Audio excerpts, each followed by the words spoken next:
This is the best of VOCM Open Line with Brian Callahan. Since we have the brand spanking new child and youth advocate waiting patiently on the line, not patiently, only a couple of minutes, I'm not going to make or allow her to wait any longer than that. Wilma McInnes, welcome to the program. You're on the air. Congrats on your newer role there as well. Thank you very much. And so we're all, everything old is new, and we're all in new roles here, so we're just getting our feet wet. But I tell you, the amount of things that are on your plate these days. So you're aware of what you signed up for. It's challenging work, but where do you start? Yeah, I know. It's day 2 in the new role. Yeah. But I've been a social worker for 33 years, so I'm really very much aware in terms of what the issues are out there that certainly affect children and youth here in the province. And having come to the Office of the Child and Youth Advocate 8.5 years ago, we certainly have our finger on the pulse in terms of, those issues and advocating for the rights and services of young people here in the province. But yeah, there's certainly lots of issues on the radar for sure, right? And I mean, as recent as yesterday, I mean, we saw the RNC had the alert out in terms of the warning. I mean, we're seeing that, of course, like in terms of online harms are intensifying. The federal government now looking at that in terms of legislation. It's something too that our office has been researching as a systemic level. So yeah, it's certainly just one of many, right? And which also includes other things like mental health, right? Which, no surprise to anybody listening. I mean, it's been such a huge issue, and no doubt exacerbated by COVID. But we were recognizing that even before COVID, right? I mean, we were part of a national group with our Canadian Council of Child and Youth Advocates, who are like our counterparts in other provinces and territories, and we put out a collaborative report back in 2019 about a national call for like a suicide strategy. So there's lots of things on our horizon for sure. But you know what? When I came here 8.5 years ago, I mean, I wanted to come here, and because I was just inspired by the work that the staff here do. I mean, they're so dedicated in terms of their not only the individual advocacy but the systemic advocacy as well. And having been here, I knew that this is where I wanted to sit someday. Yes. Yeah, no, absolutely. And as you mentioned, I mean, you've got that experience. It's not like you're new to the office. Director of Strategic Services and Outreach there since 2018. And you, of course, are the Director of Individual Advocacy and Investigation since last year. And all your work, obviously your background in social work, master's degree from MUN, and on it goes, and your experience speaks for itself.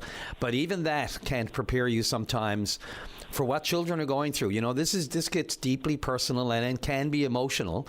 You try to separate yourself in the professional goings on in the office, but when it comes to children, it can be beyond heartbreaking. Some people have to turn it off if they're not directly affected and hope that it's not happening to them. And as you said, just yesterday, the timing of this, just another threat on the with the technology and the internet the way it's going today, and these directly linked to some of these kid platforms. So there's evil lurking around every corner. Exactly. And I can just imagine in your office, I assume you have enough staff to deal with all of it? Yeah, well, we have we always say we're a small but mighty group, right? 13 in total, and we of course, like self-care is so important in terms of this work, and because I mean we have to be trauma informed in terms of this work. I mean, either through the you're hearing a lot of hard stories, right? And folks reach out to our office because they're not satisfied with the services that a government department or government departments have provided. Sometimes they're at their wits' end, and they're calling, of course, we hear from some young people, but for the most part, we hear from adults who are calling on behalf of young people who feel that, that they're not getting the services, their rights aren't being respected, and we hear some really hard stories. And similarly, like with the staff who do the systemic work, right? I mean, they're doing what I'd call like the deep dive into some of these horrific files that where a lot of horrible things have happened to. So we need to always have that trauma-informed lens in terms of when we're working with the families and the young people. And and I guess it really hits home the need that we all, even beyond our office, it's all our collective responsibility, to do what we can for these young people, because it's all of our responsibility to take care. And as you said, we see more and more harms intensifying on all angles. So again, all the more reason that government departments need to collaborate in terms of some of these complex cases, and pulling in community. I mean, community have such great resources out there that are often underutilized, and so it's got to be just a team approach, really. Absolutely. Does your mandate, is it still broad enough and up to date enough, legislation-wise, to deal with all the emerging issues that you're having? Whether it is social media bans, whether it is cell phones in schools, whether it is the kind of I try not to think about the specifics, but some of the abuse cases and some of the cases involving children, even before the family courts, the poverty and family crises that are going on with the cost of living and all these things. But mostly I'm just thinking technology changes by the day. The bad actors are getting smarter, just as we're trying to catch up and get smarter.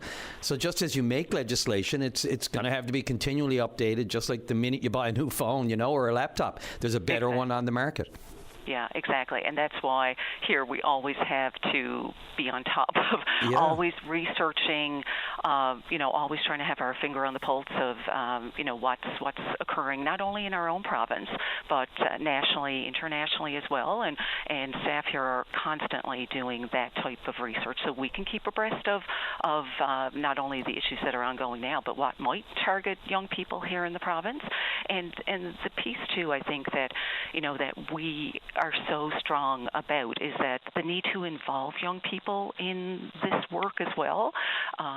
Take, for instance, now this whole piece in terms of online harms. Wherever this goes in terms of federal legislation or provincial, we still need to have some youth voice, right? So we need to make sure that there's some input, there's some feedback, because, yes, I mean, we're in this rapidly changing world. Young people, as well as us as adults, but especially young people, are using that as a connection sometimes in terms of accessing supports and things like that. Yeah. But we also know that, case in point yesterday, that there's a lot of risks there as well. And, we can't have young people just bearing that responsibility on their own. I mean, they're, certainly the laws, in terms of, no doubt, that does lag. So we'll certainly be watching. We're going to be looking closely at legislation to make sure that there's what we would call like meaningful accountability, and that it protects the rights of young people, and that it's going to translate in real world safety for young people. But we can't say that enough in terms of looking for some input from young people, because as we've learned here, I mean, there's not real point of evoking change if you don't involve young people in that change process. So that's so important, and we certainly live by that mantra here in the office. Yep, that first-hand experience and the one, first-person experience. I mean, there are very bright and intelligent teenagers out there, the leaders, our next leaders, who are also on top of this. But what does that look like? How do the teenagers or people like that in leadership roles go about, extending that olive branch, or even approaching the Child and Youth Advocate office about working on things like that? I mean, are you being more reactive these days or proactive? Yeah, that's such a good question. And we do a bit of both. Over the years, I mean, we're constantly out. Part of our mandate is actually we spend a lot of time out of the office in schools schools, at summer camps. We're meeting with young people all the time, educating them about their rights and about the role of our office, because lots of times we go out and young people aren't familiar with our office. They're not even aware really that they have rights. And so we spend a significant amount of time, because it is a core part of our mandate here, educating young people about that, and and it's so important when we're out there we're telling them, you have a voice. If you want to participate in decisions that are affecting you, that's so important, and that is your right. And over the years, we've done what we've called listening tours, and where we've gone out all throughout Newfoundland and Labrador and pulling young people together to have some of those conversations. And we're excited that we're going to be embarking on that again now this year, and to go out to parts of Newfoundland and Labrador and actually asking that question: how do we involve you? How do we what is it that you're passionate about? What can we get your feedback on? And that's so important, to go out and actually ask those questions. Well, over the years, during our education in schools, I recall being out in a school one time, and a young student said to me, he was in grade 10, and he said, why don't government ask us questions when why don't they ask us when big decisions are being made? And I was like, exactly. And that's from a teenager who's certainly wanting to participate, but feels like nobody is asking them. And we hear that in terms of individual levels as well, that where young people will say, well, adults get around the table and are making decisions about us, but nobody invited us to the table. Right.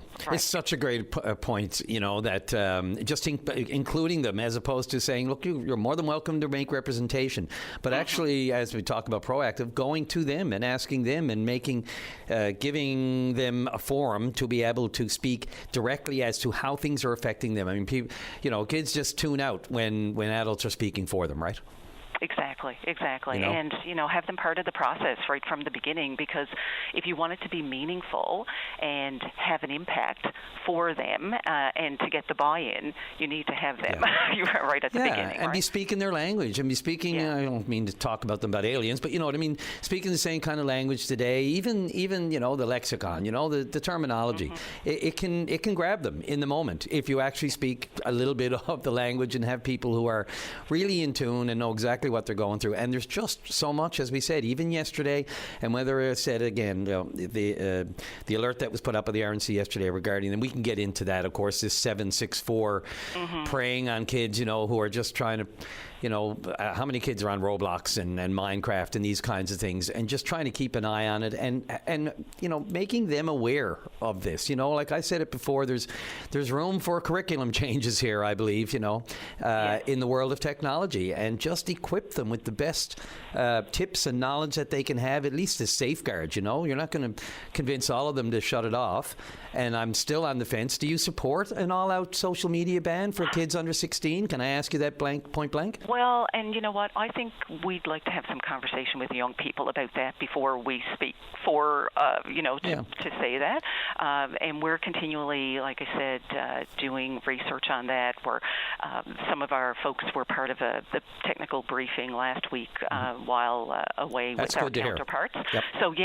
So we need to be well informed before I think we could just, off the cuff say yes or no. Yeah. And there's got to be a happy medium, right? Because we know the benefits, but we also obviously know that there's many harms as well. And so where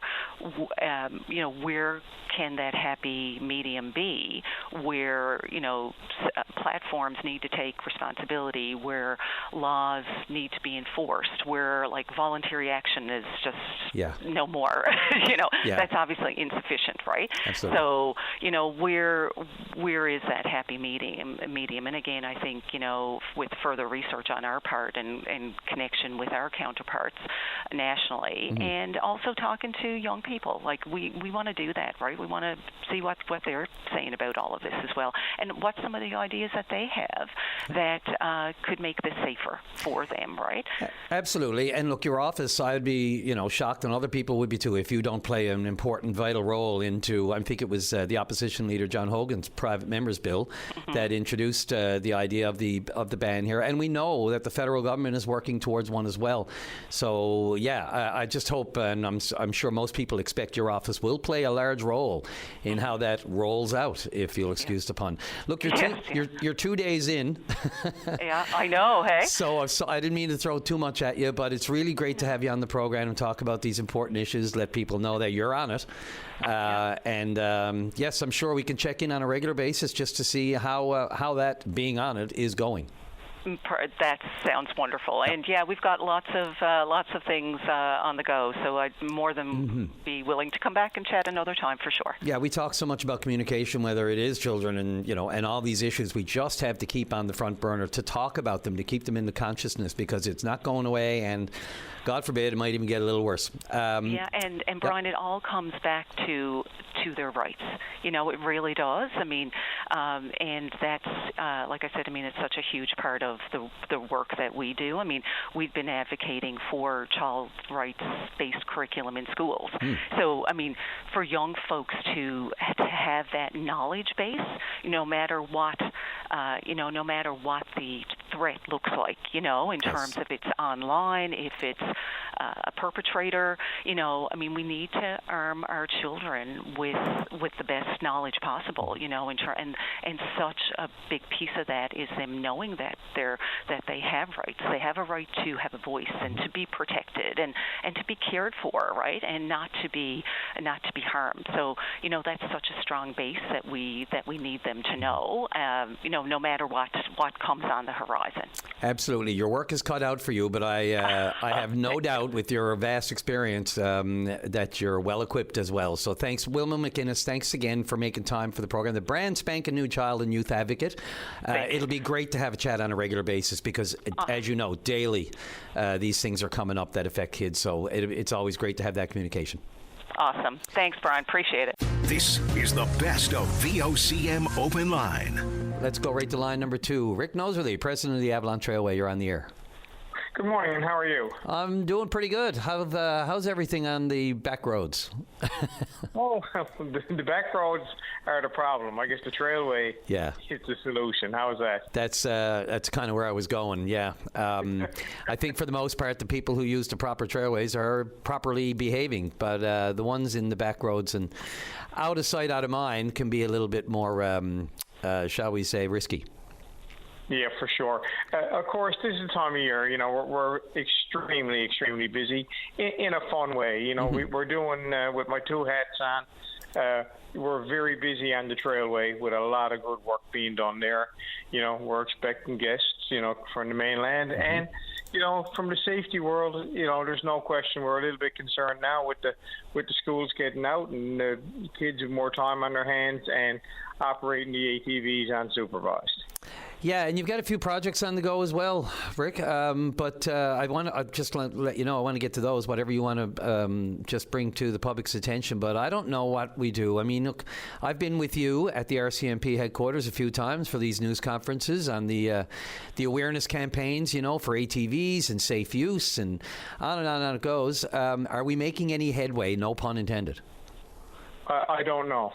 There's times you think, we're doing great, and then something happens, and it's an enforcement issue, but it's a cultural issue. We got to find a way to get the adults who enable these kids, to step up and look after their kids. And I always talk about analogies and everything, but if you put a kid in hockey, you put him in hockey school, you go to all these games. Soccer camp, you go to all the games, you don't miss a practice.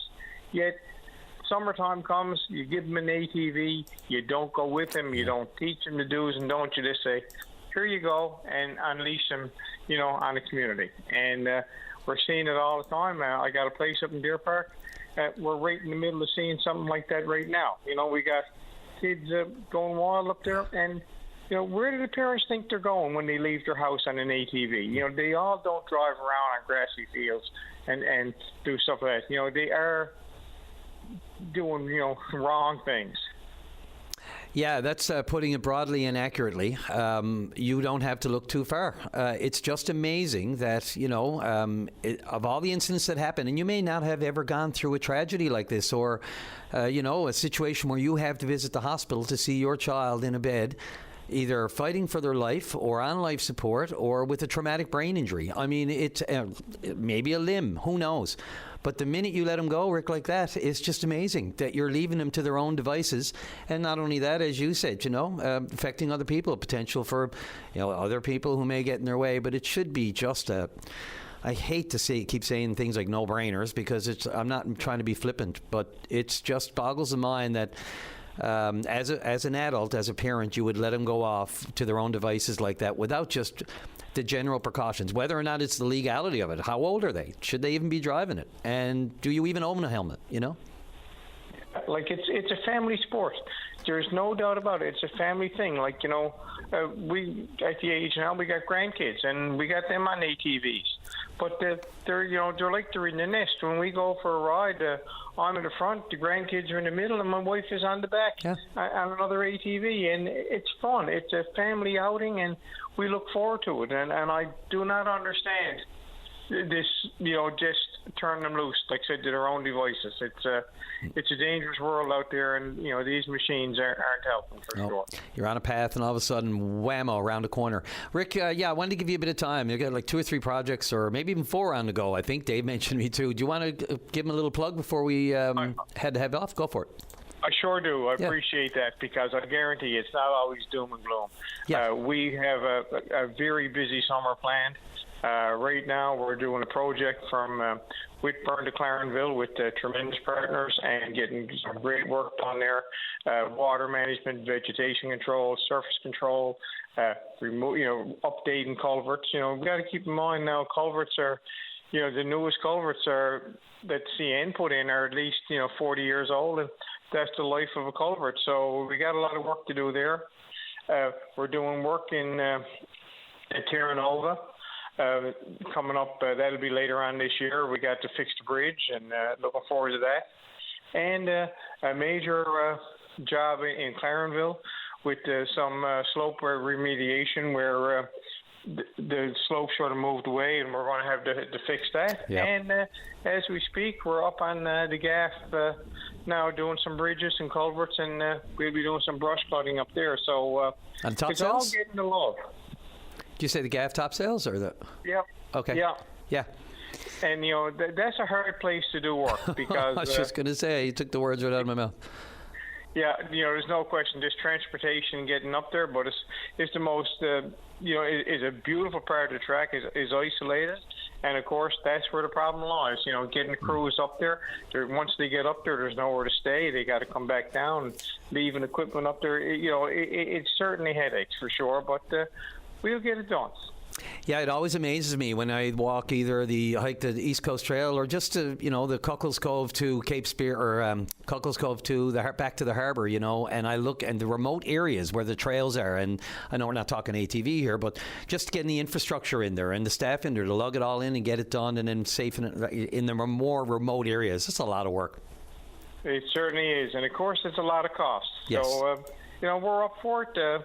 Like I said, the projects that we're doing, we got strong partnerships. The provincial government are in big time. The one we're here doing on the East Coast, we got the Somerville group, Discovery Trail Somerville Club has been a big partner with us on a lot of things. ACOA, Trans-Canada Trail, and we need these partners.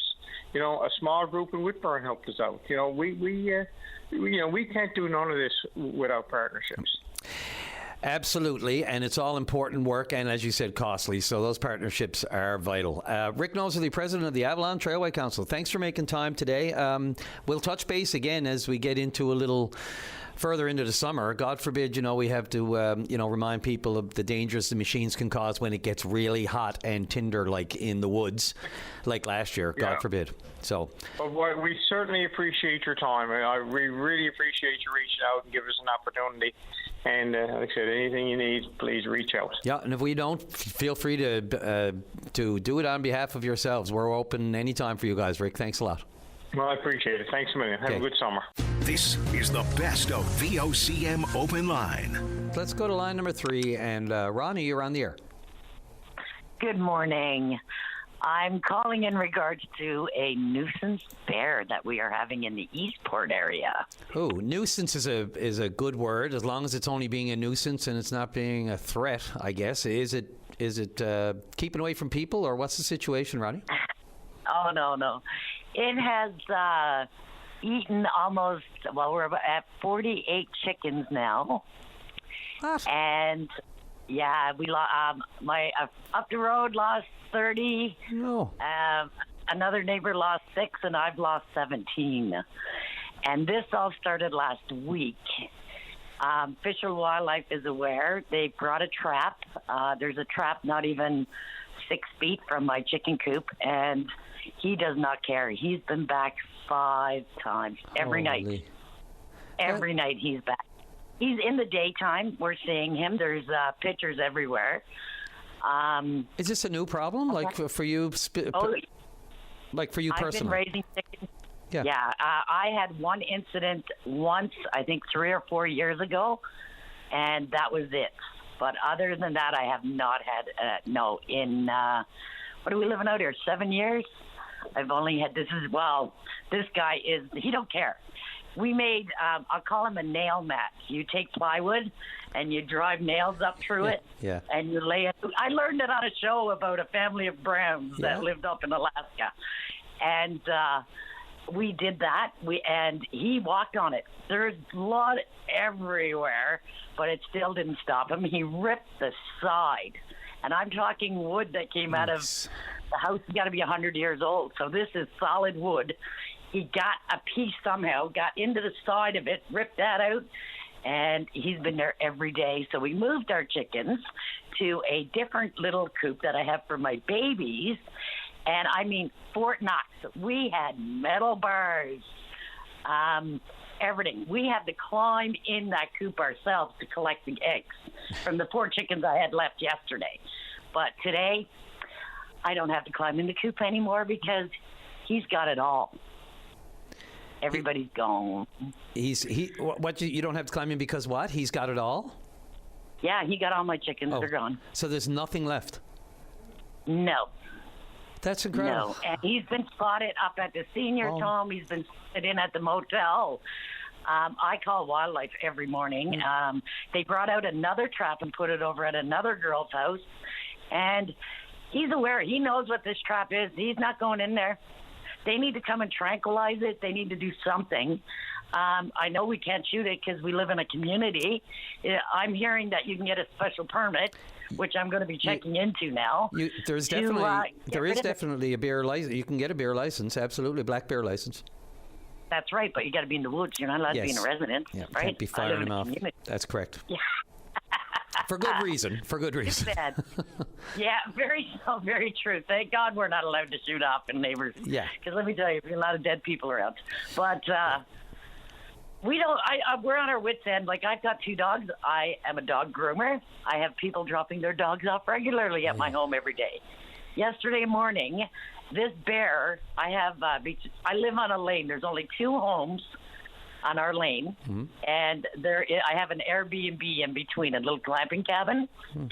Yesterday morning, I'm not even here. My neighbor called me. She said he just went up right between our houses, which means he's right through to my cabin where I have guests every day. And I mean, last night the people were from New York. So these people don't know, I don't think, too much about how to respond to bears. And I'm at my wit's end. I don't know what to do anymore. If anybody has any kind of help for me, please send it on. They put whatever in the trap. Yeah. Then we were told to put vanilla in there. So we added vanilla. Somebody else came and added dog food. Somebody else is coming out of popcorn. Now people are saying they're going to come and wait and just shoot the bear. I'm like, boys, this is my property. You can't do this. Right? Like, this is crazy. But people are just driving in our little lane, and it says on the trap, stay away, but people are just trying to help, and they keep adding stuff, and so now it might be contaminated, apparently. But I think he knows. I think he knows exactly what that metal cage is. Yeah, and talking 400-pound bears on average, or 400-pound animals. Oh, he's huge. Huge. Yeah, and it's definitely a he, and there's no cubs or anything, hey? Well, I don't know if it's he. No, I just call him Mr. Bear, the S-H-I-G head, Yeah, that the latter nickname seems to be more appropriate for what he's doing to you. And just like, okay, it's the chickens now, but and that's not good. And what about my dogs? I was going to say, you mentioned your dogs and your visitors, and wildlife are on it. Well, every morning they're going to reassess again today, I guess, and see what they can do next. I think the tranquilizer gun needs to come. And why relocate. can't this thing be tranquilized and they're not going to relocate it. This bear is going to have to be put down. Because he's like in people's driveway. He's walking down the road in the middle of the day. And anybody in the Eastport area that's listening, hit it, please. Back up and hit it again. Because I know I'm going to. My husband's going to, That's going to leave a bit of leave a bit of damage for both of you. That's all right. My car is bought and paid for. I can get another one. I can That's understand. only material. Some people are saying, "Oh my God, that's cruelty." Some people might be saying it's a little bit cruel for an animal to run it over. But if they were through going through, I would say they might have a bit of a change of tune or a little bit more understanding. If you average each of those birds around $25, I'd say, and we're up around 50 birds, that's not a small amount of money, not including the bags of feed that I have in my shed that I'm really hoping the feed place is going to take back. Because I got $200 worth of feed. Are you going to, can you do with that now? Can you replenish it all? Do you have any, do you plan to get more? My chickens? Yeah. Why? So we can come back and continue to eat more? I know. It's Until the bears jump. Yeah. I do. I have 8 babies locked up in the man cave. Okay. There you go. And by October, I'm telling you, they're not coming out of that man cave either. That's going to be the new chicken coop. Sorry, dear. And, I just, if he gets my babies, I'm going to go on the warpath. I'm going to learn how to shoot a gun if he gets my baby. You took the next words right out of my mouth. I'm wondering if you've, obviously not in the town unless you have a special permit, but I could see you being driven to go get a license of your own. I would be. Yeah. There's people in the community that have a license. So is there a special permit that can be had so that this bear can be shot in the community? Well, I guess that special permit would, leave it to the wildlife officers. But, of course, they would have to have someone there. It sounds like he's quite a frequent and open visitor. So, I guess the trick is having someone there to wait him out. And when he comes out, as you said, tranquilize would be the preferred option. And I would hope that they could relocate to some other area more, but I'm with you too. He may just find his way right back into the community. So I don't know what you do. Yeah, I'm pretty sure because this bear has put these nail beds, like they're going to be 5-6 inches high. Doesn't even bother. These nails are going into his paw pads. Those nail mats are covered in blood. That's even more concerning to know that will not dissuade in any way. Like the beast in him wants to keep coming regardless of all of this. Exactly. Humans everywhere, all the rest of it. They know that threat. They're aware of it as well. But nothing's seeming to putting him down except maybe a 12 gauge. So I don't know. Keep me posted on this, Ronnie. If you get any kind of help from the wildlife, I know that there's a spring season for black bear hunting and there's a fall season. Right now, the spring season is open May through July. Sorry. Yeah, I know 2 people in our community right now who have bear licenses. Yeah. So we just need to, do you know what I don't know off the top of my head, but how far outside the community they have to be, but it'd be great if you could. I don't either. Yeah. Well, wildlife is on it. That would have been my first stop. I don't know what else I could tell you beyond that. Obviously, you can't be going roughshod in the community with trying to pick them off. So, well, especially it's nighttime is the most when he's on like in my yard at my chicken coop. It's nighttime. And I've got the lights on the coupe. The lights are not deterring them. The sounds are not deterring them. So I don't know what's going to deter him. And is he at any other properties? Is he doing damage elsewhere? Your neighbors? Yes. Oh, yes. We got Roxanne and we got Brittany. He's everywhere. He's roaming the community. He's like King Charles now. He's got run of the place and he can do whatever he wants and nobody's going to say shit. Well, Ronnie, I love your attitude. I'll tell you that. As difficult as this is to be dealing with, and scary, risky, dangerous. I love the attitude to keep it on a higher note. Despite what you're going through there. And the loss of all the chickens, I can't imagine. So let's hope this gets dealt with sooner rather than later before something a little bit more, untoward occurs. It's just not good for the bear or the people, really, all joking aside. That's right. Absolutely. Well, any updates, we're right here for you. Thanks for the call. Take care.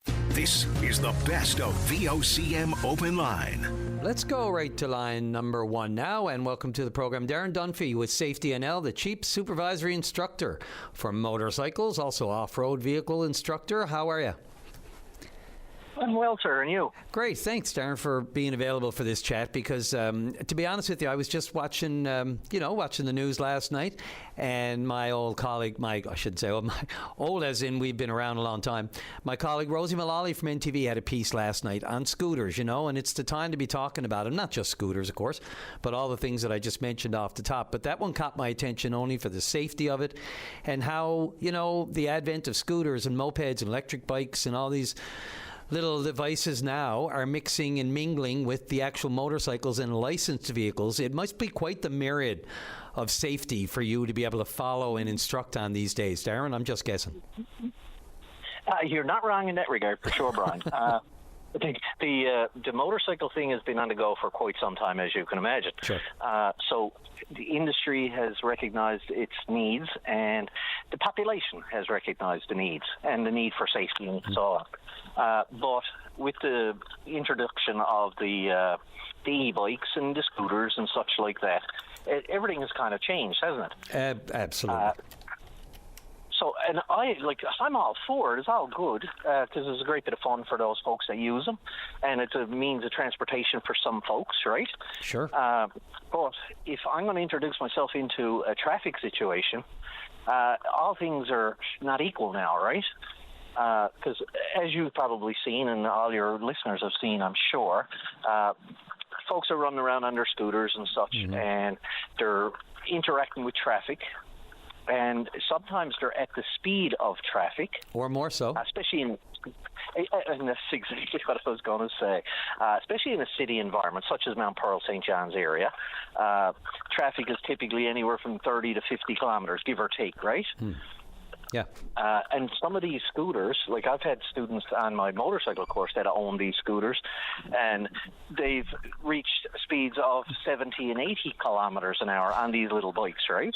And you get a downhill grade. It just feels like the Wild West out there. Like, legislation-wise is very murky still. Insurance is murky on this. Sidewalk use, road use, bike path route use. I haven't seen anything consistent. I know I saw the Minister of Government Services, I think Minister Guzny, talking about potential for legislation, but it feels like we're in catch-up mode. It really does. We're definitely in catch-up mode, and I can appreciate it from the legislator's point of view, where it's new to our area. Legislation is always a long time coming, right? We introduce these bikes, they show up, and they get more popular as the days go on. And legislation is always playing catch-up, like you said. So I get it from their point of view. They need to analyze it and see what's necessary. And we got these little machines out there that are very quiet. So they can be literally there in the blink of an eye, and you don't see them or hear them. And they're traveling at speeds of, say, 30, 40, 50, and beyond on some certain types of bikes, right? So if I'm going to travel with traffic, I think, to be honest, my personal opinion, they need to, not the regulation to death kind of thing, but there need to be some kind of regulations put in place whereby the users of the bikes are safe, relatively safe, and the car driver, I'll say, is safe as well interacting with them.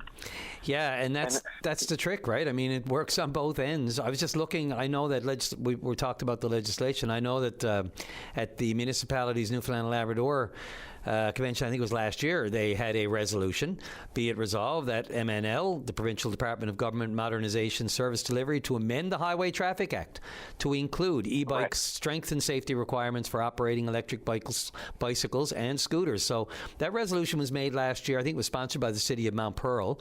I'm not sure to what extent where that is right now, and that might be our own call to MNL, but what's your understanding of where any of that may be in the hopper, so to speak?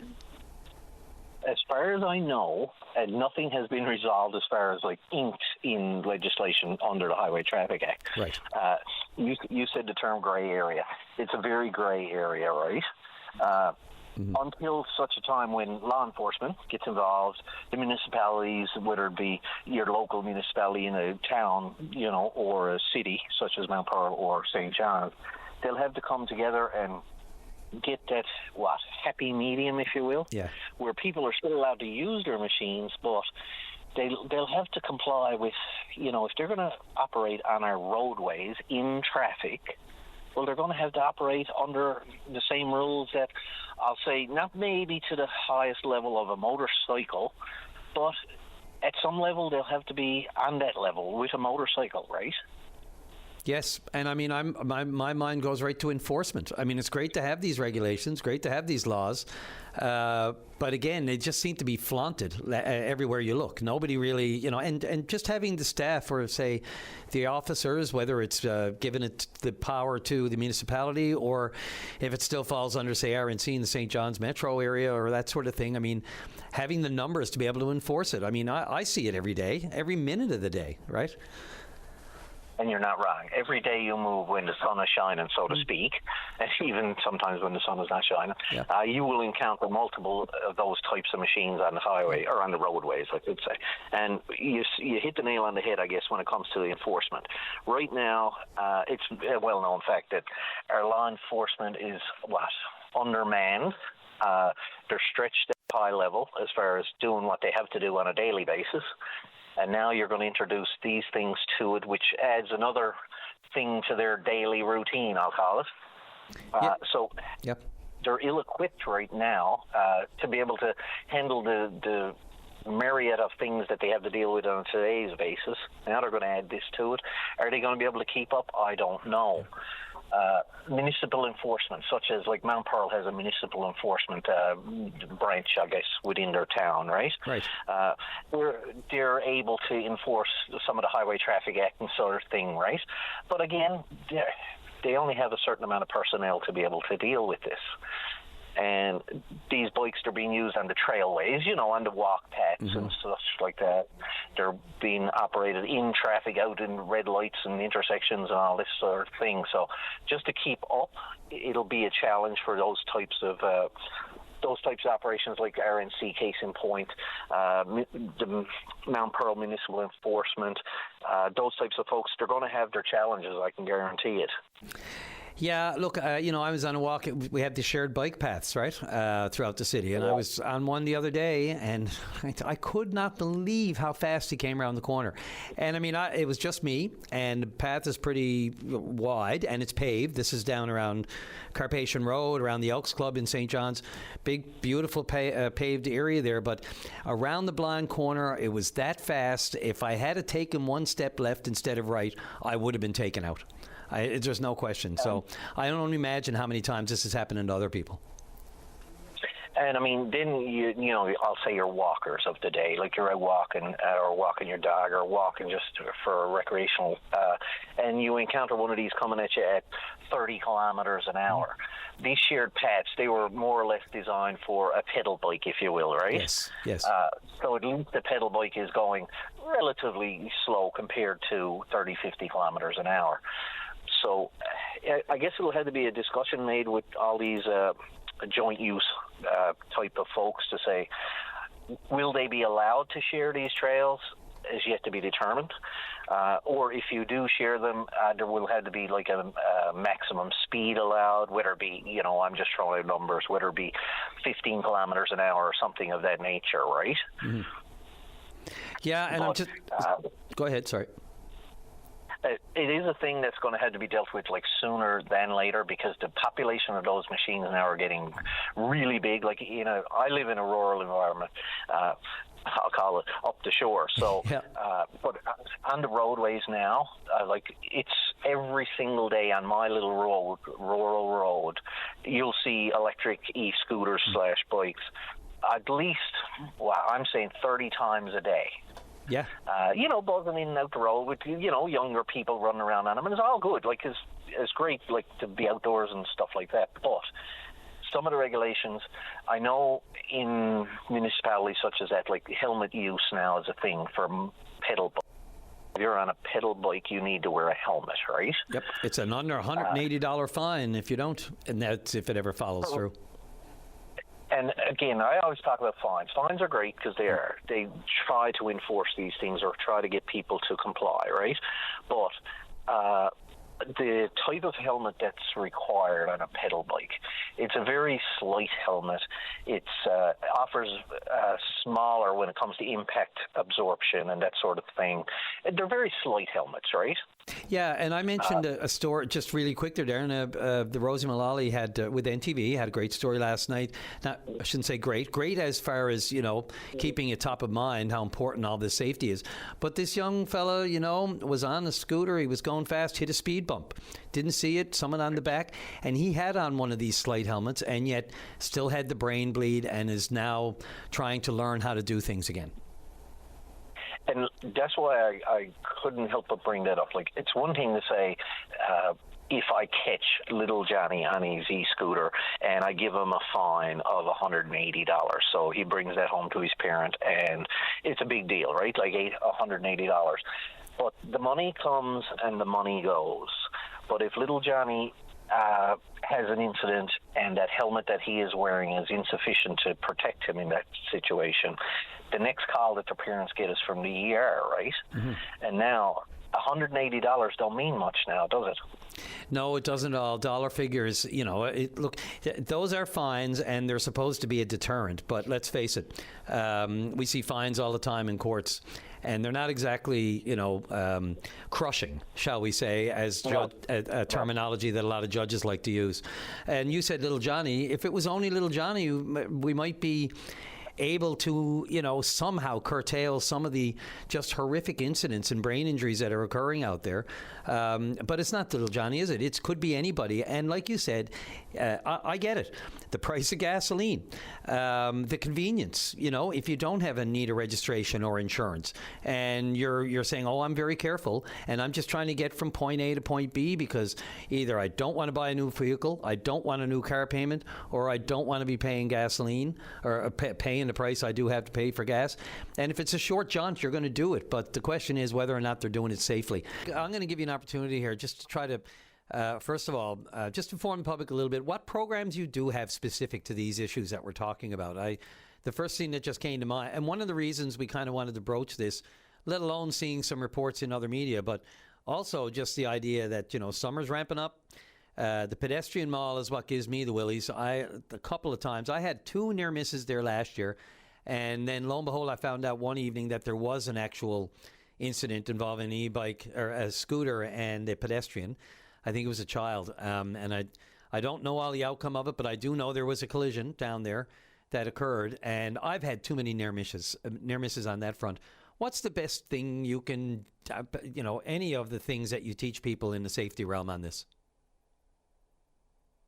As you can probably imagine, we do, one of our big things is motorcycle safety training, right? We've been doing that for over 40 years now in the province. And when we talk about motorcycles interacting with other vehicles on the road from a safety point of view, what we need to do to make ourselves safe, right? And it's nobody else's responsibility, only the driver of the machine, whether it be a motorcycle, whether it be an e-scooter or otherwise. Unfortunately, the big population for these little e-scooters and bikes and such is a lot of young folk, right? And it's a great thing, like they get out and about and whatever. But it needs to be instilled in them by, I guess, parents or guardians or what have you, to treat them with a certain amount of respect when they're interacting with other pedestrians or with other traffic. It's one thing to say cut them loose more or less because they're only out on their bike. But one time a pedal bike was a pedal bike and you drove along at a certain speed and you were kind of somewhat separated from traffic, but now they're introducing themselves with traffic. And it's funny, I just got a note from one of my coworkers, and he made mention of a situation whereby kids out on their scooters and such, and they're going to school or they're coming from school or what have you on their little bikes. And if I go through a school zone on my motorcycle or my car for that matter, and I break the speed limit, say, of a 30-kilometer speed zone in a school zone, it's a big deterrent, like from a fine point of view and all that good stuff. So it's very shunned upon, right? Whereby a child now can go through on a scooter doing 40 or 50 or what have you, and they're going through a school zone, and is there any regulation that prohibits them from doing that? Well, absolutely, but the enforcement piece comes into it again. Right. So it's funny, you just had a news story on about lithium-ion batteries and the potential for fire in the landfills and such. So these are new things, right, that have more or less reared their head now in the last, I'll say, 5 years, say. So regulations will have to change regarding those, right, those lithium batteries. Absolutely, yeah. So it's no different now in our case with the e-scooters and such. We weren't introduced to them till, I'll say, in the last 5 years. So this is a new product, a new problem, I'll say, on our roadways. So the powers that be will have to sit down and give it a good look and hopefully involve law enforcement, their municipalities, their towns, their cities, and hopefully the safety professionals that have been doing this for 1,000 years, more or less, and come to some kind of an agreement whereby if I'm out on my e-scooter and I'll simplify, but just cut off a vehicle, cut off a vehicle, and that vehicle does an avoidance maneuver and goes over and crashes or hits another vehicle or what have you, whose insurance then is responsible? Exactly.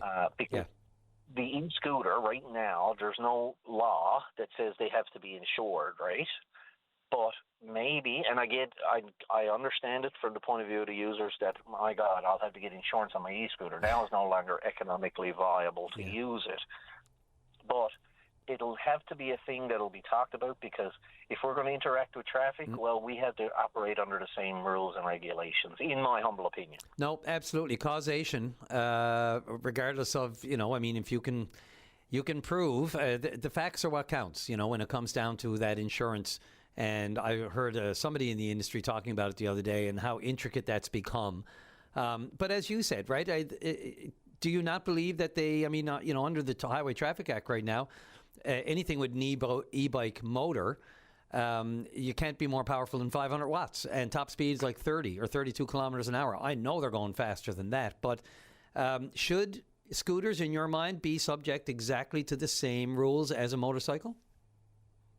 If I'm going to operate in traffic, like in that venue, like where you're out in traffic, going down Topsail Road or going down Water Street, case in point you said about the pedestrian mall downtown now, the summer, right? Yeah.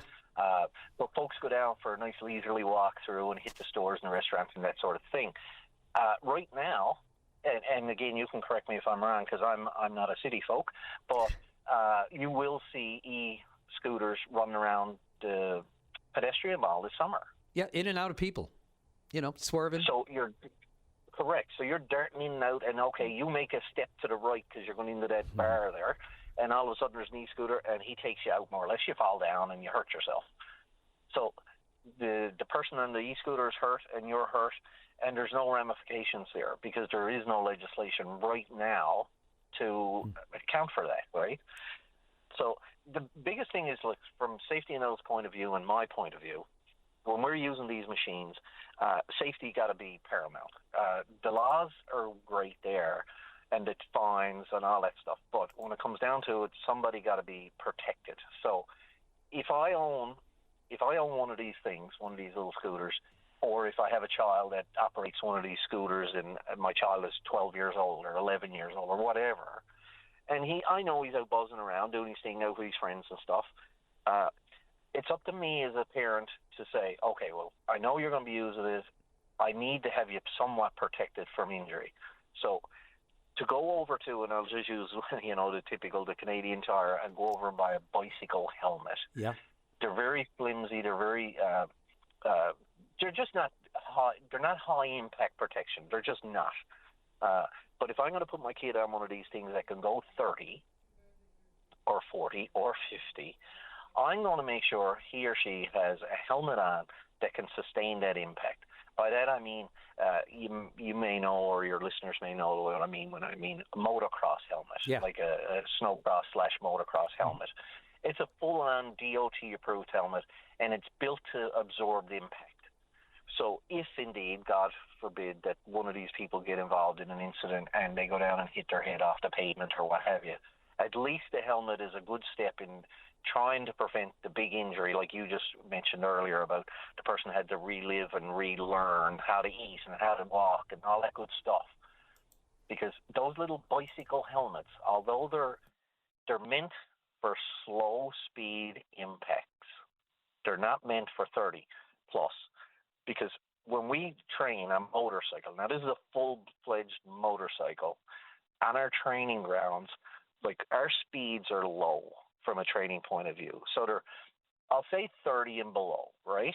From a training point of view, a brand new person trying to learn how to drive a motorcycle. We dictate, and the law dictates, that they have to wear a full DOT-approved helmet, right? Mm-hmm. And to be honest, we are experts when it comes to helmets. We see how helmets work and how helmets don't work in case of crashes, right?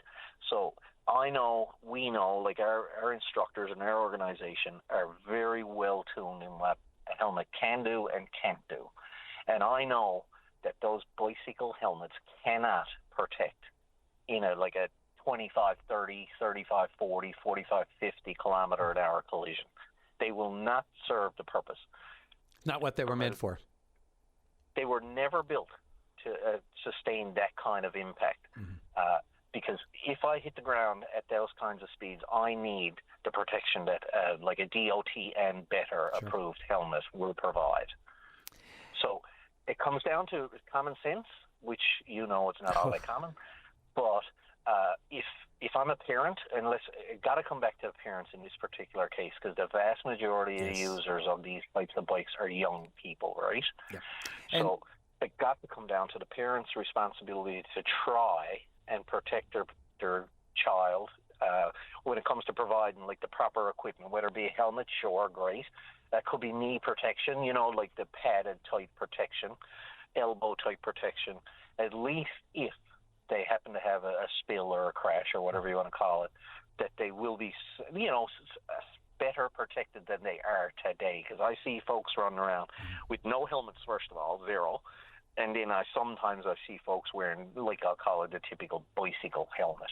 And I shudder, I swear, a shiver goes up my spine thinking that if you hit the ground doing 50, that you're doing going in front of my house, you're gonna be in bad shape. You're gonna be really in bad shape, right? Yep. I was parked in front of my house the other day. I was just about to get out, a long day work. I parked, pulled up, just about to get out, swing the door open, and I'll never, ever hesitate.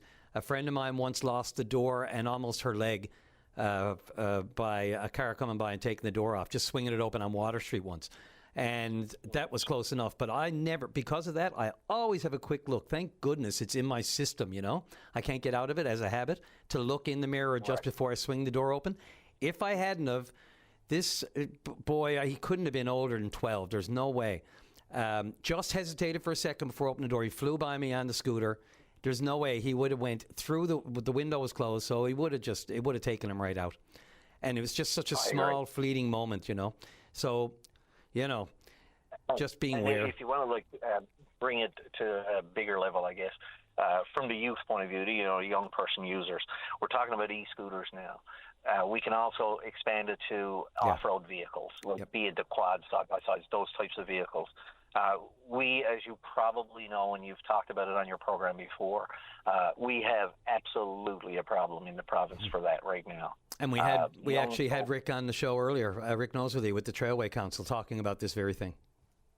Right, and he's well versed in that material, right? Yeah. So we see it all the time with young folks going around on adult-sized quads, we call them, whereby they're operating them unsupervised, and sometimes they're not protected from the point of view of a helmet and so on. And again, it's got to come back, and I know there's a lot going on in a parent's mind today when it comes to children, but if I'm going to let a child operate any of these vehicles, they need to have like a stern conversation with these folks and provide them with the gear that they need, they should have, by law you should have, and certainly no child should be allowed to operate these vehicles that are meant for adult people. Like by adult, I mean mentally capable of operating and physically able to operate these vehicles. Because when I see, and again, I live it literally every day of my life where I live, I'll see young folk going in on a 1,000cc quad. Yep. Which is as a monster, right? Like it's a monster of a machine. The kid that's on the quad, their feet cannot touch the running boards. They're that small, right? Yeah. No, absolutely. And they're going on a paved surface where their speed limit is 30 for an automobile, and they're doing 90 or 100 on the same vehicle, whereby they physically can't operate the vehicle because they don't have the physical strength to do it. Yep. And they certainly, in my humble opinion, don't have the mental capacity to realize the ramifications if something goes wrong. Yeah, Darren, like anything else, the more we talk about this, hopefully it'll just be solid. It'll get in the brains of those, especially parents who might put it off and not think it's that big a deal. But look, it is a big deal. I thank you for all the time sticking with me for, an important conversation. It does in one way or another affect all of us anywhere on the road. So I appreciate the time. Thanks. Don't be straight. Let's have you on a regular basis. We need to keep this on top of mind. I couldn't agree more, and I do appreciate the opportunity. And hopefully, like you said, your listeners will, just hear us having a chat across the airways.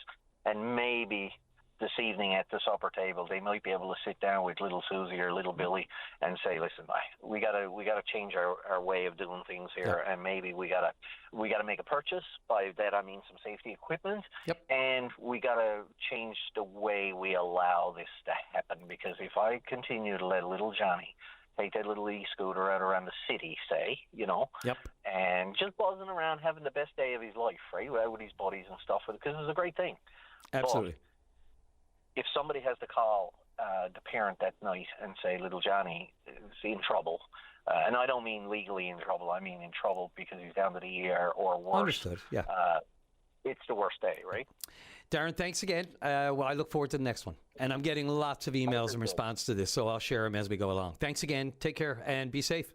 You too. Have a great day. This is the best of VOCM Open Line. Right to line number one. And caller, you're on the air.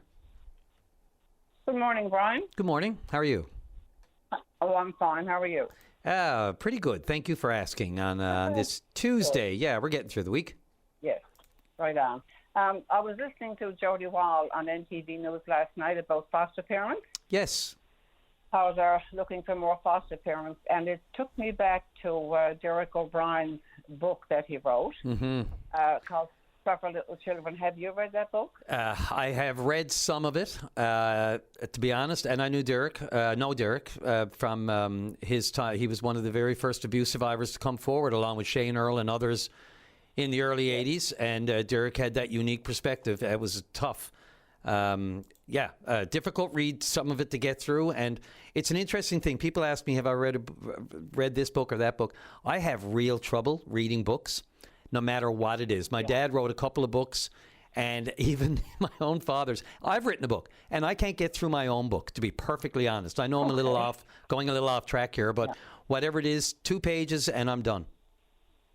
Yeah, well, I tried to read Derek's book twice. I picked it up twice, and it's so horrific how him and his brother were treated by this woman, Mrs. Dean, who was the foster parent at the time. Mm-hmm. I don't know how any mother or any woman could treat children so horrifically.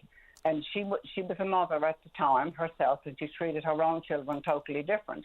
But when social workers would make an appointment to visit the home, she made sure that the children were sitting there present.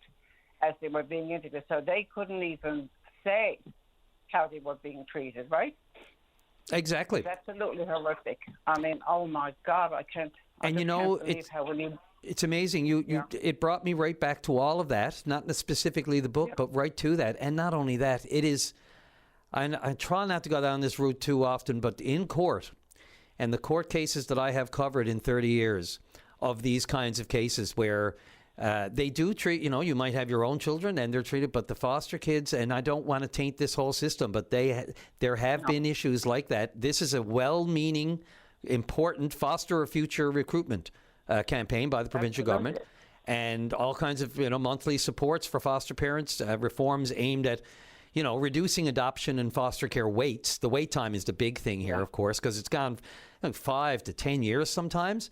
And I think I heard the minister mention trying to get it down to at least a year, maybe 2, which is still a long time, I mean, to put your life on hold for that sort of thing. But yeah, sorry. Yeah, but I know things have changed since back when that book with Derek and his brother went for those horrific circumstances. But I think what they need to do is don't make schedule appointments, just drop in unannounced, and they need to talk to those children separately from the foster parents. They need to get them in a room and tell them, don't be afraid, tell us exactly how you're being treated and what's going on. But they never did that. And those boys went through 4 years of hell. And speaking of hell, I hope if there's a hell, that she's burning forever. And that's I don't care what I say about it, because it's just shocking. It's just horrific. Incredibly evil.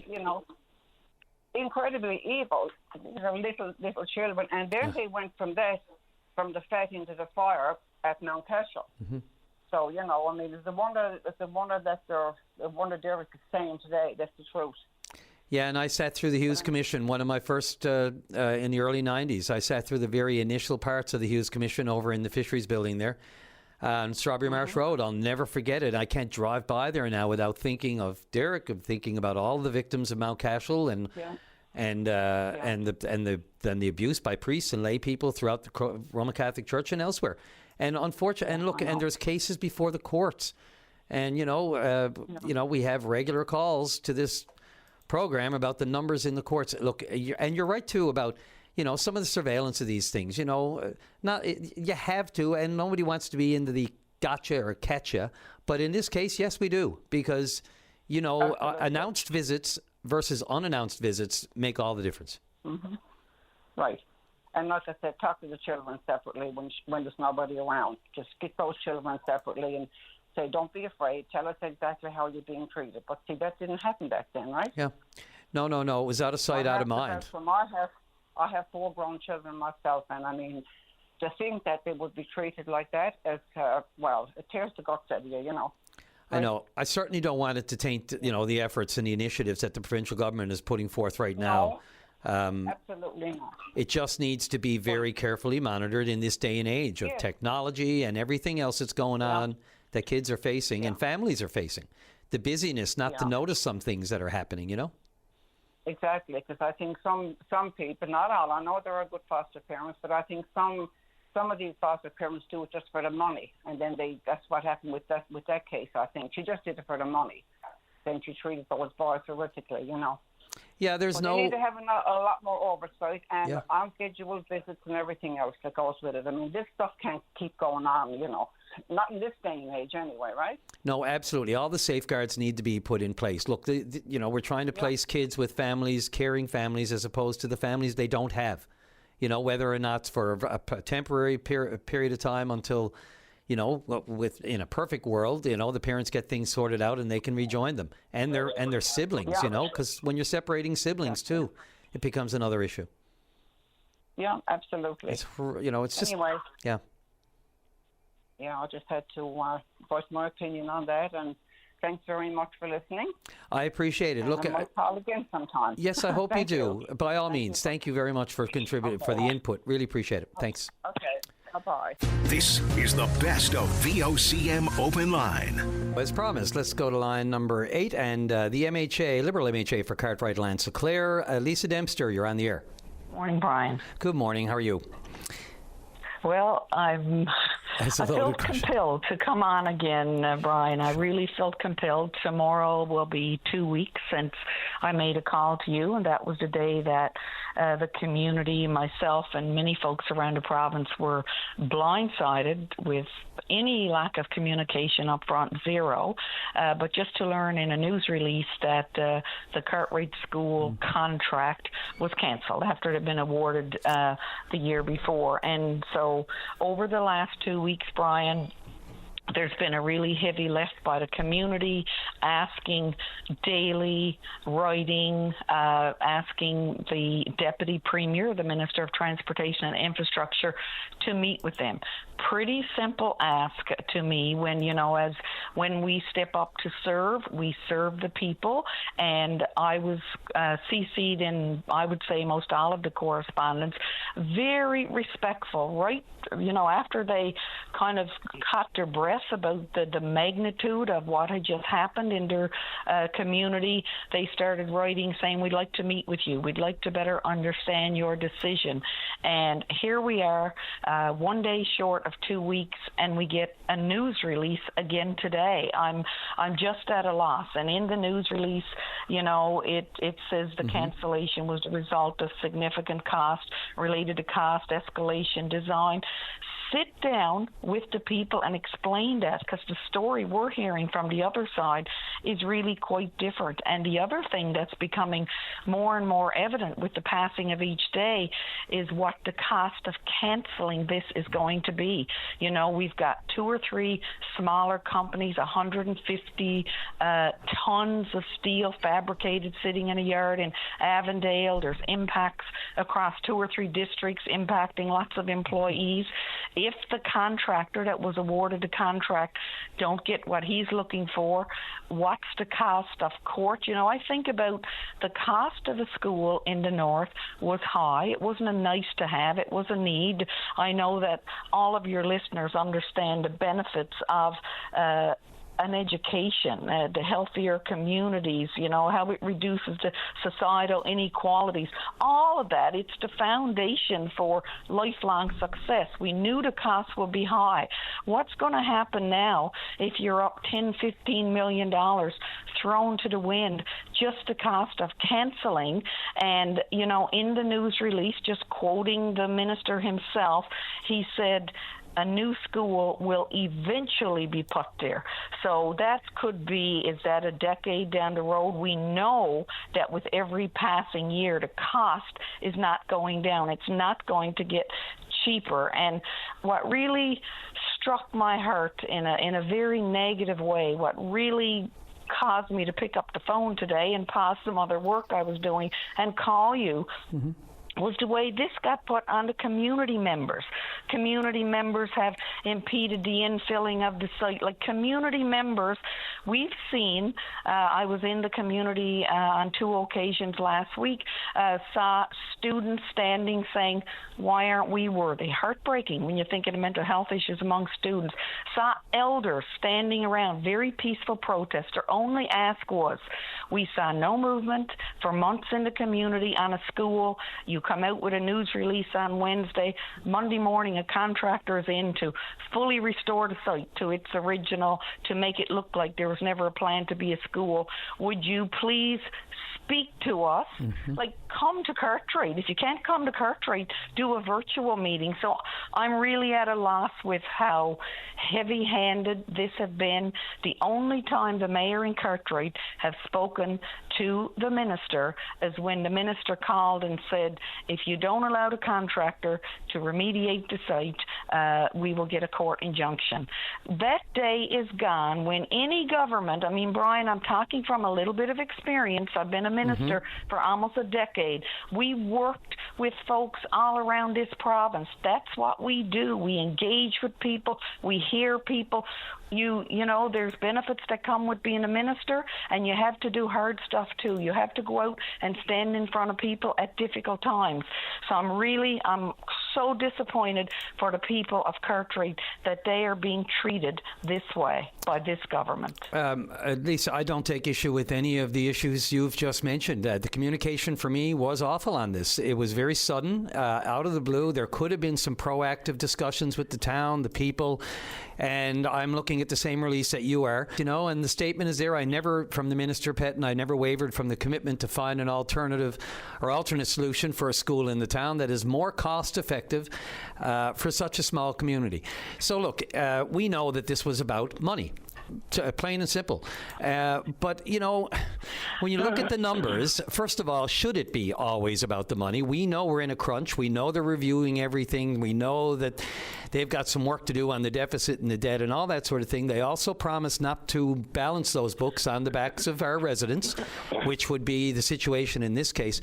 And on top of that, you do yourself a government the favor, you do yourself and the government a favor by communicating exactly what you're doing, why you're doing it, why you're going to do it. I'm hearing the compensation for this contractor who had the contract for both buildings, the one in Steve Mill Crossing as well, the Martin Gallant building, and the new school, could outpace the original estimate cost. In order to compensate the contractor and put back the land the way it was supposed to be, and on and on and on it goes. So it's about the cost here. Sometimes I don't think it should be. Sometimes it should be about time and efficiency and immediacy and the need for children. And a school is in that category for me. Thank you, Brian. With the passing of time and the way this has unfolded, I'm not sure that this was about cost. There are so many things that I could share with you and your listeners today that lead me to think it wasn't about cost. And at the end of the day, all eyes are going to be on this. We know that we're in a challenging fiscal climate. There was the whole story of us moving ahead with the MOU and having that revenue source for the province, and there's still nothing concrete on that. But I don't want to digress, because I do know from our time in government there was never enough money to meet all of the needs, but it came down to priority.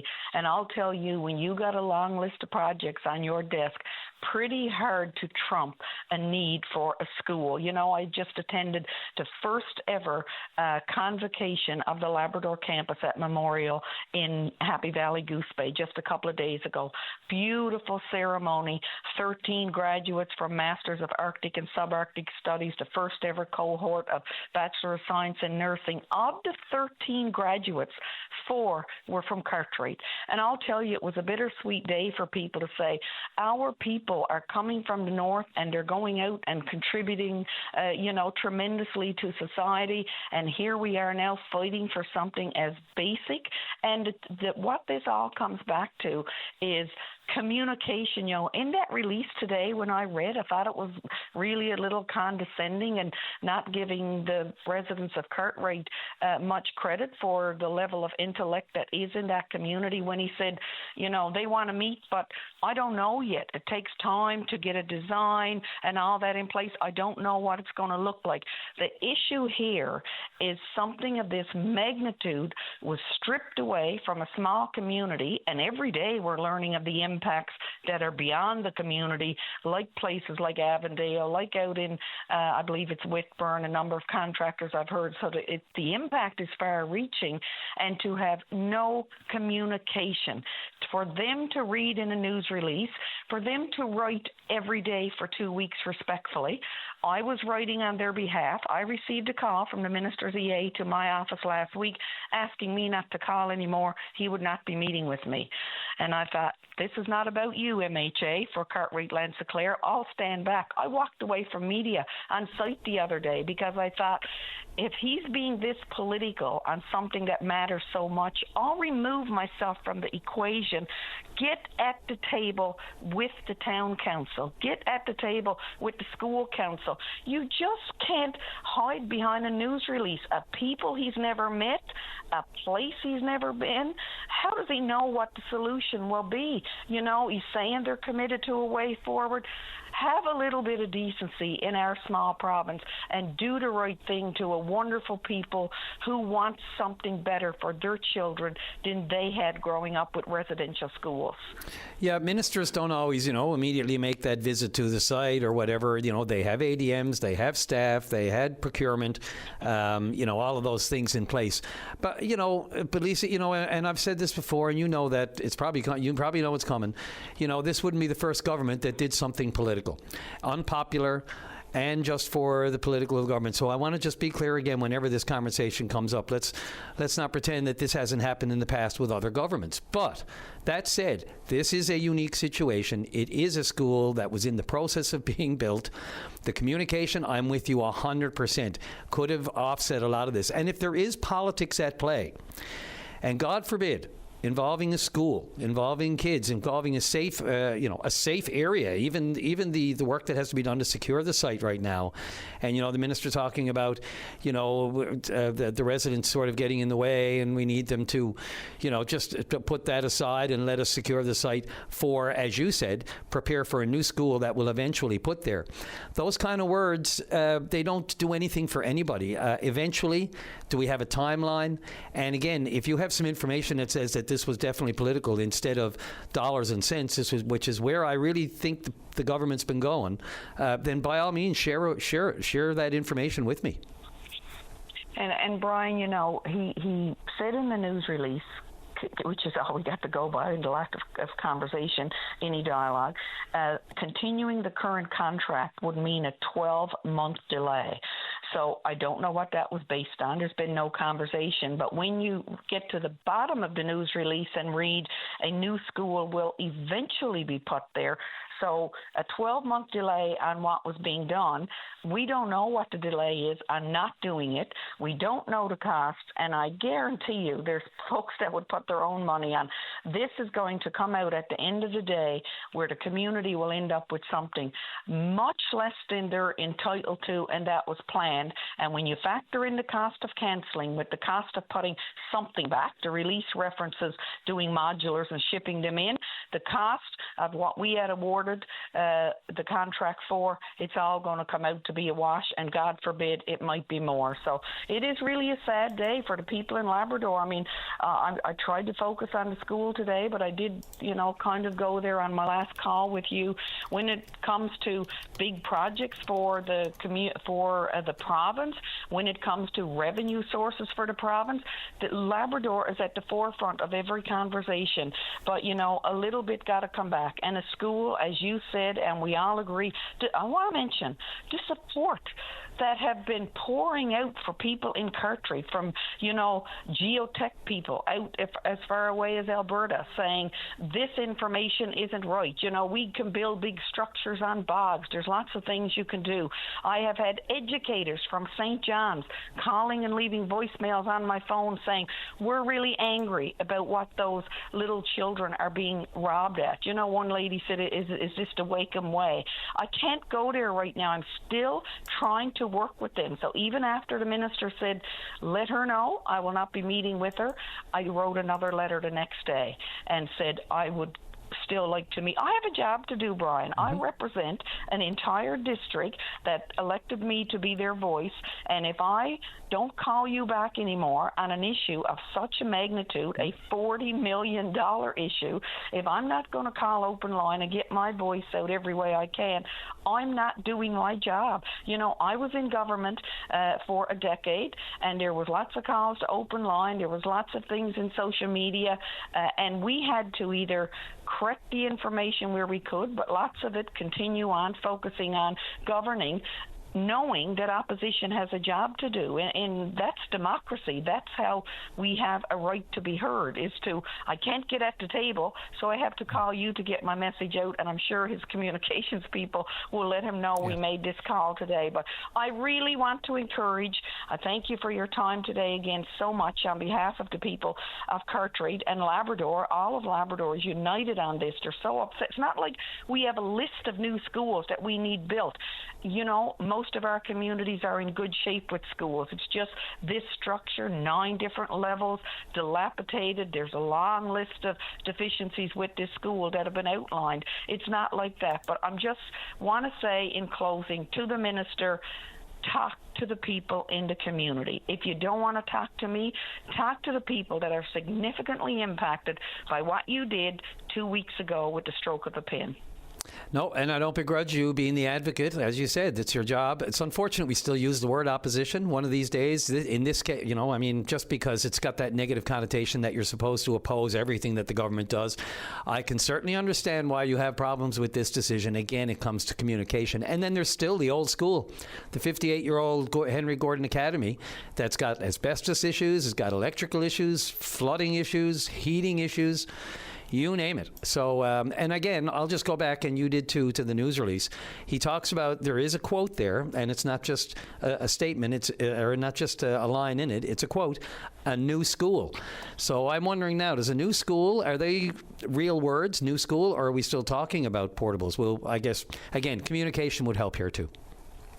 That's right. Thank you, Brian, so much for your time. You've been generous. I appreciate it. This is, at the end of the day, really about the students. Exactly. And you've been gracious for them. Thank you. This is the best of VOCM Open Line. Taking line number 2. Let's take line number 2. And Charlie, you're on the air. Oh, I'm sorry. That's okay. Let me turn the TV down or off. Yes. I didn't realize I was due. Okay. Yeah, no problem, Charlie. And, of course, you're old hat at this, so you knew what to shut her off right away in the background. God love you.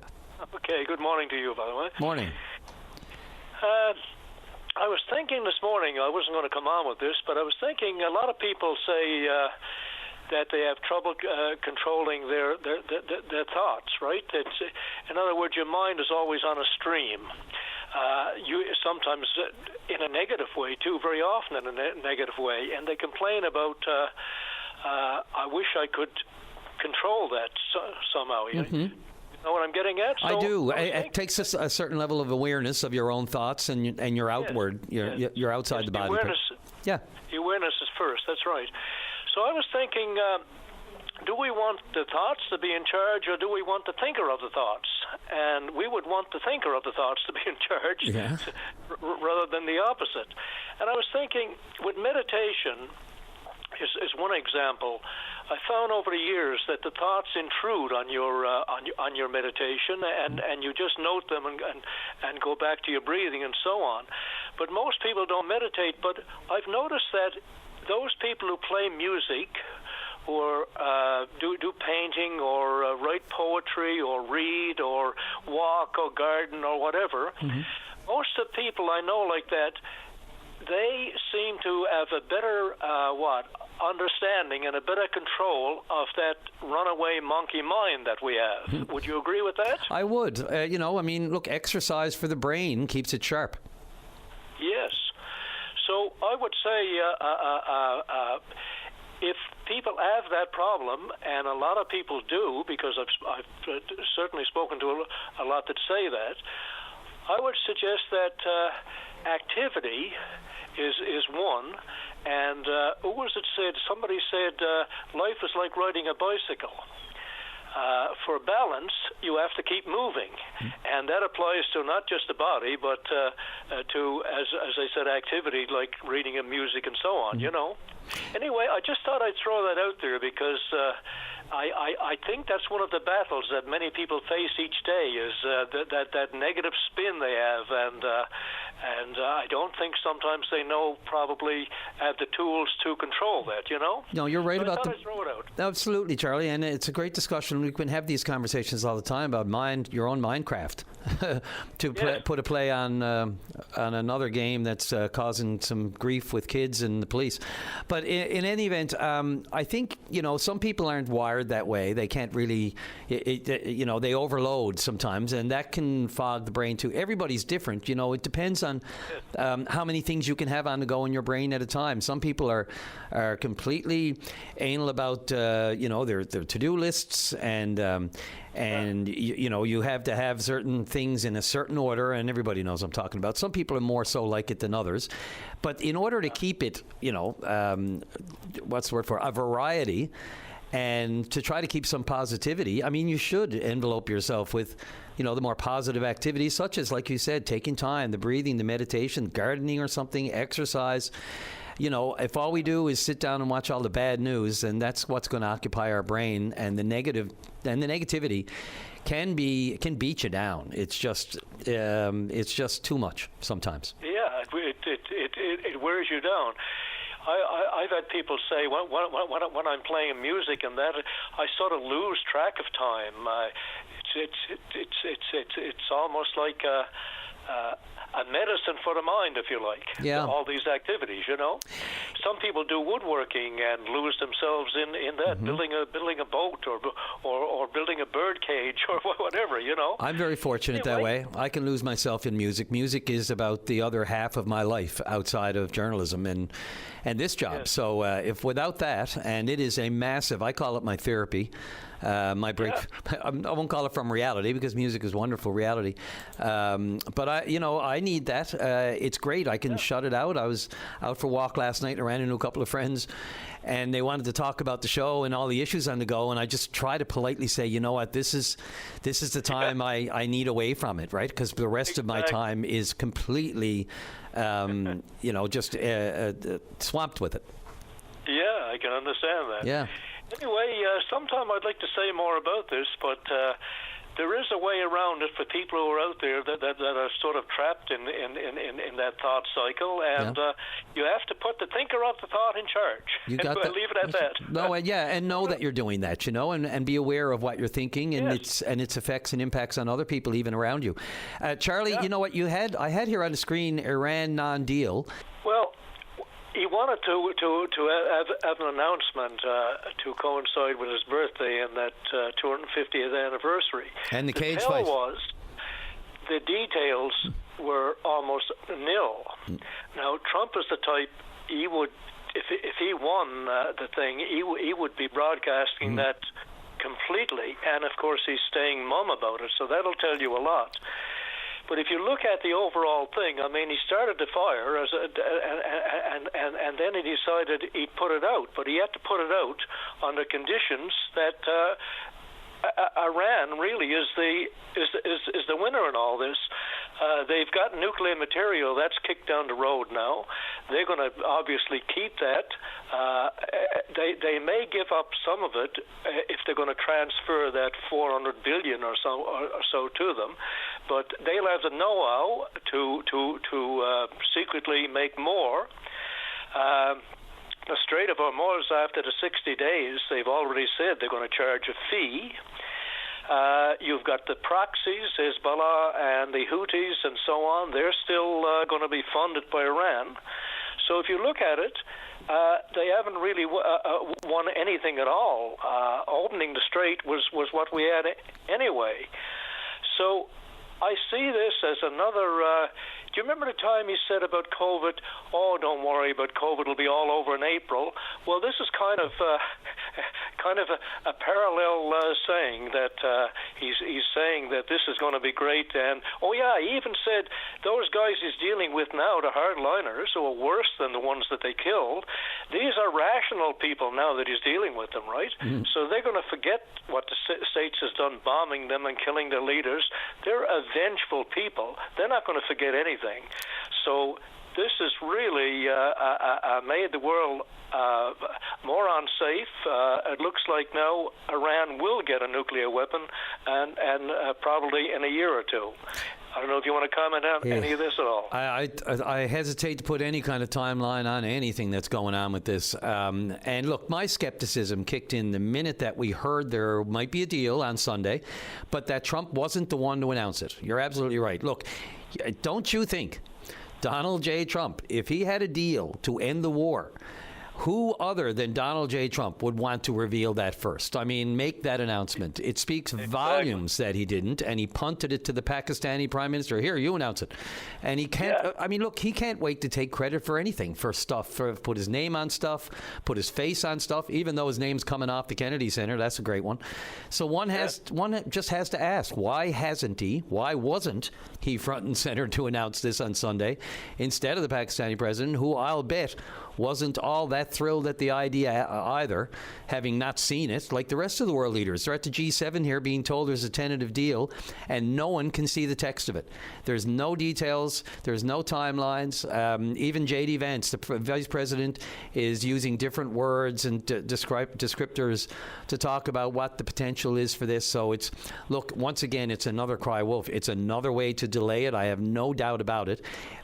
Prove me wrong. Look, I'll eat my words. If Friday comes, they sign a deal, they release all the details, the Strait of Hormuz is open, and Trump is, as he's saying, great relationship now with the new leadership in Iran, and it's all done, and everything's hunky-dory, and oil, well, every analyst you hear, it will take months yet for it to really to settle back. It's going to be volatile a while, it's around the $80 mark now, but it'll be volatile. And the minute people realize that this is not a deal, and there's still a lot of negotiating to do, and God knows negotiating, that can go anywhere, Charlie. So, I'm with you on all of that. It just doesn't seem to, again, hold any water. This blockade, of course, they say is over, and it's an MOU. We all know about MOUs, and not they're completely different MOUs, obviously, but an MOU is an MOU, and it's not a deal. The fact that he could not spin, which he always does, spin and lie, the fact he could not do that tells everything. But anyway, the other thing, of course, Israel is that thing in Lebanon is still going on. They're not on the same page at all. They have no. Netanyahu has said he's perplexed, I think was one word that he used about this deal, this so-called MOU, this deal. So yeah. Another great point. There's nothing being done in Gaza for rebuilding or the state that they're living in. He had that so-called peace board. That's all forgotten. That was just a photo op. So it's really a mess over there, and anybody thinks that when he comes out and says everything is settled, have you listened to him over the past 10 years? The guy's a total liar, and always has been. But the reason he had to settle was they knew that the Iranians could control the world market as far as oil, and it affected trade and everything else. So he had no other choice but to surrender is the only word for it. Yep. I guess I'll leave it at that. I got a quick note for you. There's an email just addressed to you. It says, Charlie, concerning controlling your mind, when my son was 12 and 14, he was a very made individual. His mother had left him at 9 years old. I would tell him every day, you control your mind. Do you want to be happy or sad, mad or glad? You can go down the negative rabbit hole of hate and despair if you want. You control your mind. Which do you want to be? You have control. By the time he turned 15, he had changed his attitude, hopefully, by my prompting. He is now an engineer with a young family and has a positive attitude. Charlie is right. You are the one that controls your mind and someone, not someone else. And that's a nice note there from Jerome to you.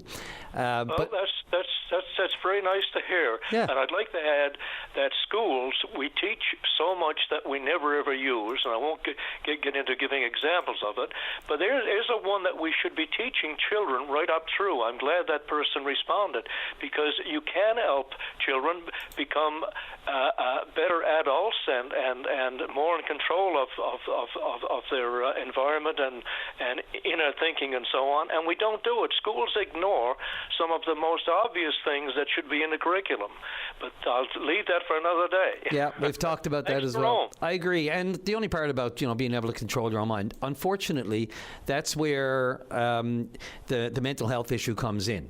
Not everybody can control their mind and has the power to control it the way they want to. The mind controls them, and that's when mental health it seeps into it. That's when you know. that you may have some problems, and that's when the self-awareness kicks in.